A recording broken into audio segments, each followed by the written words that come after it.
Assalamualaikum warahmatullahi wabarakatuh. Bismillahirrahmanirrahim. Alhamdulillahirabbil alamin.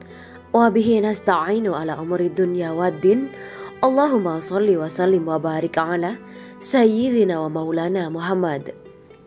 Asyhadu an la ilaha illallah wa asyhadu anna Muhammadur Rasulullah. Amma ba'du. Kisah Nabi Musa dan perempuan cantik pezina. Pada suatu senja yang lengang, seorang wanita Bani Israel berjalan terhuyung-huyung. Pakaiannya serba hitam menandakan bahwa ia berada dalam duka cita yang mencekam. Kerudungnya menangkup rapat hampir seluruh wajahnya, tanpa rias muka atau perhiasan menempel di tubuhnya. Kulit yang bersih, badan yang ramping, dan roman mukanya yang ayu tidak dapat menghapus kesan kepedihan yang tengah merusak hidupnya karena zina.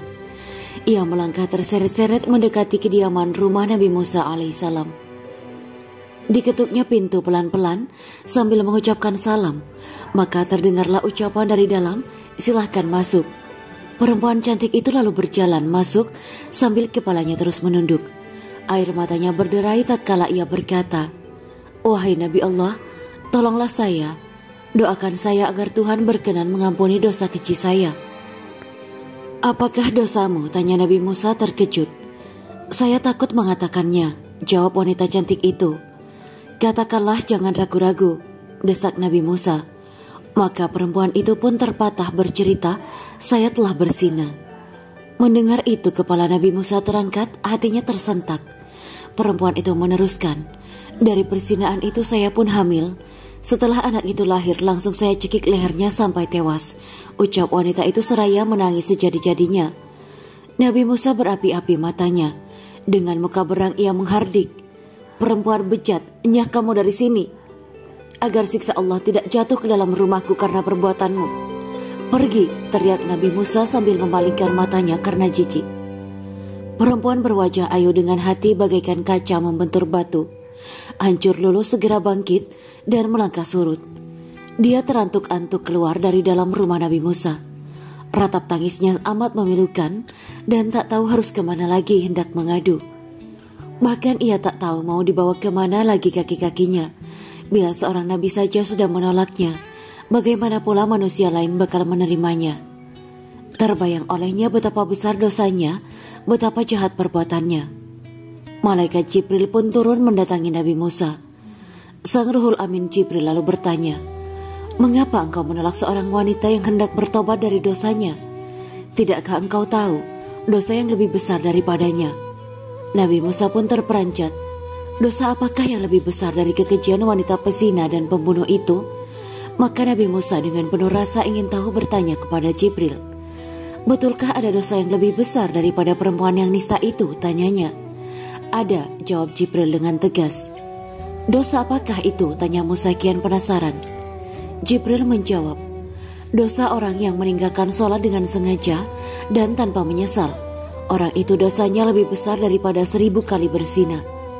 Sambil terkaget mendengar penjelasan ini, Nabi Musa kemudian memanggil wanita itu untuk menghadap kembali kepadanya.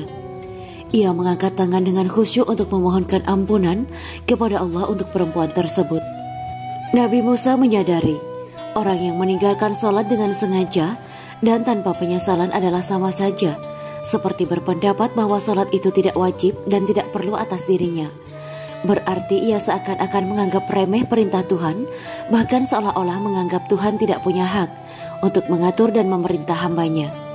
Sedangkan orang yang bertobat dan menyesali dosanya dengan sungguh-sungguh berarti masih mempunyai iman di dadanya dan yakin bahwa Allah itu berada di jalan ketaatan kepadanya. Itulah sebabnya Tuhan pasti mau menerima kedatangannya. Ibnu Qayyim al-Jauziyah rahimahullah mengatakan, kaum muslimin bersepakat bahwa meninggalkan sholat 5 waktu dengan sengaja adalah dosa besar yang paling besar, dan dosanya lebih besar dari dosa membunuh, merampas harta orang lain, berzina, mencuri dan minum minuman keras. Orang yang meninggalkannya akan mendapat hukuman dan kemurkaan Allah serta mendapatkan kehinaan di dunia dan di akhirat. As-Shalah halaman 7. Dalam sebuah hadis disebutkan, bahwa orang yang meninggalkan sholat sehingga terlewat waktu, kemudian ia mengkodoknya, maka ia akan disiksa dalam neraka dalam satu kuhub. Satu hukub adalah 80 tahun. Satu tahun terdiri dari 360 hari, sedangkan satu hari di akhirat perbandingannya adalah 1000 tahun di dunia. Sumber dikutip dari buku 30 Kisah Teladan karya Kiai Haji Abdurrahman Ar-Raisi.